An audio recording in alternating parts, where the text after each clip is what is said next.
तो गाइज अभी तक आपको पता चल ही गया होगा कि GTA 6 डीले हो चुका है। गेम पहले 26 मई 2026 को आने वाला था, लेकिन अब आएगा 19 नवंबर 2026 को। तो मई से नवंबर तक ऑलमोस्ट 6 महीने का एक्स्ट्रा टाइम लग रहा है और गेम फिर से अब 1 साल और दूर हो गया है। और अब क्यों आगे फिर से डीले नहीं होने वाला है, इन सभी का सॉलिड प्रूफ देने वाला हूं मैं। तो ट्रस्ट मी, इस वीडियो के एंड तक आप बिल्कुल खुश हो जाओगे। तो कम्युनिटी में पिछले कुछ दिनों से भाई बहुत ज्यादा हलचल थी कि कुछ इन्फो आने वाला है, कुछ इन्फो आने वाला है, क्योंकि रॉकस्टार की पेरेंट कंपनी जो है टेक टू इंटरैक्टिव, उनकी अर्निंग कॉल्स थी। और जब भी ये अर्निंग कॉल्स होती हैं तब रॉकस्टार चीजें अनाउंस करते हैं, अपडेट करते हैं, या फिर टेक टू के जो सीईओ हैं स्ट्राउस जेलनिक, उनसे ही कुछ इन्फो ले लेते हैं भाई मीडिया वाले, तो वो बता देते हैं। ऐसे ही जब पहले अर्निंग कॉल्स हुई थी तब ट्रेलर 1 आया था। गेम की अनाउंसमेंट भी अर्निंग कॉल्स के पहले ही हुई थी, इसीलिए ना फैंस बहुत ज्यादा खुश थे कि इस बार भाई अर्निंग कॉल्स होने वाली हैं, तो शायद हमें ट्रेलर 3 देखने को मिल जाएगा, या फिर नए स्क्रीनशॉट देखने मिलेंगे, या फिर कुछ ना कुछ इन्फॉर्मेशन तो मिल ही जाएगी। लेकिन अनफॉर्चुनेटली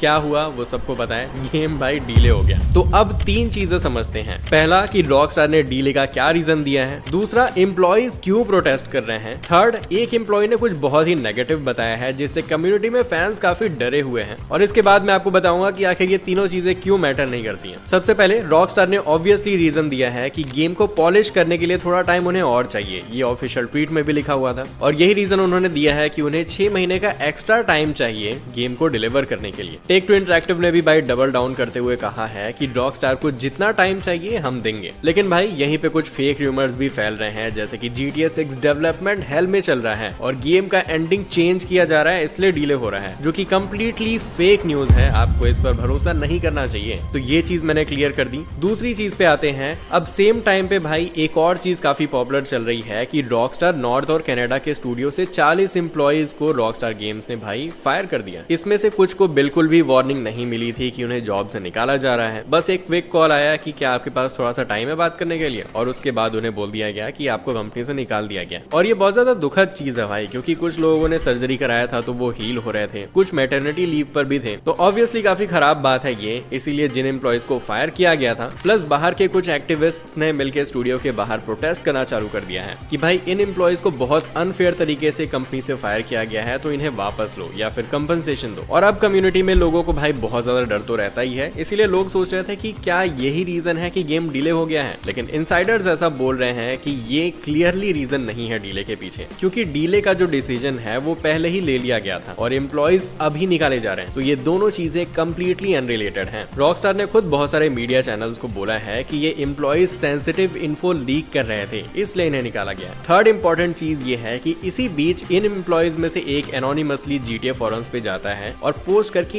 एक्चुअल चीज बताता है कि आखिर चल क्या रहा है स्टूडियो में। तो सीन ये है कि रॉकस्टार का वर्क कल्चर काफी खराब रहा है, ये आपको भी पता है। RDR2 के टाइम पे भी ये लोग एम्प्लॉइज से बहुत ज्यादा काम करवाते थे, एक्स्ट्रा काम करवाते थे, और थोड़ा सा मिसट्रीट भी करते हैं, ये हम सभी को पता है। और ये चीजें अब ना हो स्टूडियो में, इसलिए कुछ जो स्टूडियो के एम्प्लॉइज थे वो एक ग्रुप बना रहे थे जहां ये लोग डिस्कस करते थे कि उनके ऊपर ये सारी चीजें ना हो, उन्हें ये सब फेस ना करना पड़े, इसलिए वो ग्रुप में डिस्कशंस करते थे। फिर इस एम्प्लॉय ने बोला कि रॉकस्टार ने जो बोला है ना कि एम्प्लॉइज गेम के बारे में चीजें या फिर इनसाइट्स लीक कर रहे थे, ऐसा कुछ भी नहीं हो रहा था स्टूडियो के अंदर, ये बस एक सिंपल सा ग्रुप था। फिर इसने आगे बताया कि अब स्टूडियो के अंदर जो एम्प्लॉइज है वो बहुत ज्यादा डरे हुए हैं, सबका मोरल काफी ज्यादा डाउन है, क्योंकि यहाँ पर जो एम्प्लॉइज हैं इनकी जॉब खतरे में हो सकती है, इसका डर तो सभी को लगा रहता है। लेकिन जो लोग निकाले गए हैं वो कोई नए एम्प्लॉइज नहीं थे, बल्कि वो सालों से काम कर रहे थे स्टूडियो में, कुछ तो लीड डिजाइनर्स भी थे। अब स्टूडियो के अंदर एम्प्लॉइज को काफी बुरा लग रहा है अपने ही कलीग्स को देखकर, जो एक समय साथ में काम किया करते थे और अब बाहर प्रोटेस्ट कर रहे हैं। अब देखो भाई, मुझे नहीं पता कि एग्जैक्टली यहाँ पे क्या हो रहा है, ऐसा सीक्रेटिव ग्रुप बनाना सही था या फिर नहीं, मैं इतना केपेबल नहीं हूँ कि मैं ये सारी चीजें बता पाऊँ। लेकिन एक चीज तो है, अब क्योंकि रॉकस्टार ने इतना पैसा लगा रखा है GTA 6 पे और 2-3 बार भाई गेम लीक हो चुका है, जो सबसे बड़ा लीक था गेम प्ले वाला 2022 में, वो एक एम्प्लॉय के स्लैक चैनल से ही लीक हुआ था। और मैं आपको स्पेसिफिकली बताऊं तो इसमें से जो बहुत सारे फुटेजेस थे वो एक रॉकस्टार इंडिया के एम्प्लॉयज के स्लैक चैनल से लीक हुए थे, जिसके पास भी ओरिजिनल लीक फाइल है, वो क्लियरली देख सकता है ये सब। तो मैं किसी का भी साइड नहीं ले रहा, आप मुझे बताना कमेंट में कि कौन सही है या फिर कौन गलत, और ऐसा मेजर रॉकस्टार की तरफ से लेना सही था या फिर नहीं। तो ये 3 चीजें मैंने आपको बता दी कि आखिर चल क्या रहा है अभी फिलहाल। लेकिन अब मैं आपको बताता हूँ गुड न्यूज। तो अकॉर्डिंग टू टॉम हेंडरसन, जो कि कौन है इस पे मैं आता हूँ अभी, लेकिन उन्होंने कहा है कि गेम ऑलरेडी बन चुका है, यानी कि GTA 6 ऑलरेडी कंप्लीट हो चुका है। अब बस रॉकस्टार को 6 महीने चाहिए पॉलिश करने के लिए, और वो कॉन्फिडेंट है कि ये वाली जो रिलीज रिलीज डेट है ना, इससे आगे हो ही नहीं सकता। तो अब मैं आपको बताता हूँ कि क्यों आपको टॉम हेंडरसन की बात पे भरोसा करना चाहिए। तो ये एक जर्नलिस्ट हैं कॉल ऑफ ड्यूटी और